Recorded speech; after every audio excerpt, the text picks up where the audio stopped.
มันแม่นแท้บ่พี่น้องป้าตายอีกแล้วมันแม่นแท้บ่พี่น้องอยู่แขวงสะระวันนี่นะเห็นเพจนี่ออกมา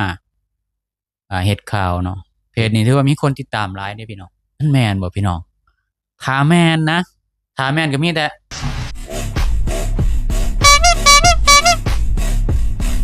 โลดนั่นแหละอืมเรื่องตาบ่ทันได้ออกมาชี้แจงเนาะแล้วก็เจ้าหน้าที่บ้านเมืองก็เงียบเนาะก็พอแห้งแล้วเนาะแล้วคิดว่าสิให้เรื่องป้านี่มันเงียบเรื่องป้าตายมันเงียบเนาะแต่มันก็โผล่ออกมาอีกซ้ำคือเก่า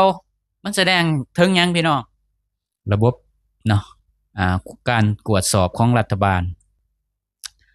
แล้วก็ประชาชนเนี่ยสิเป็นตายหายดีจังได๋บ่ได้สนใจหรือว่ามีผู้ใหญ่อยู่เบื้องหลังบ่พี่น้องเรื่องป้าตายนี่คือกันเนาะถ้ามันเป็นเรื่องจริงนะอืม แล้วก็ยังให้มันมีแบบจังซี่ต่อไปเนี่ยมันบ่งบอกนั่นแหละระบบการกวดสอบของรัฐบาล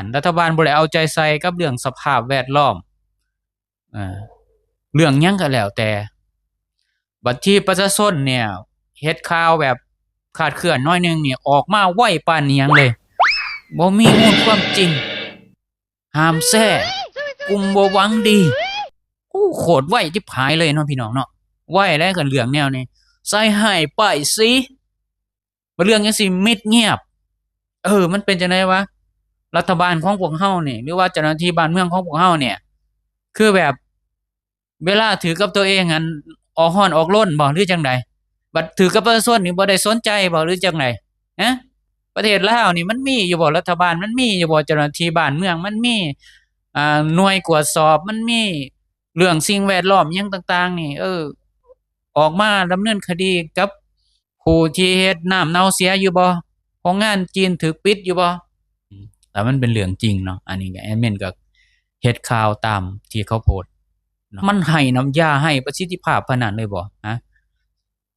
บริหารประเทศมาตั้ง50ปีแล้วมันยังบ่มีหยังพัฒนาเลยบ่พี่น้องมันคือ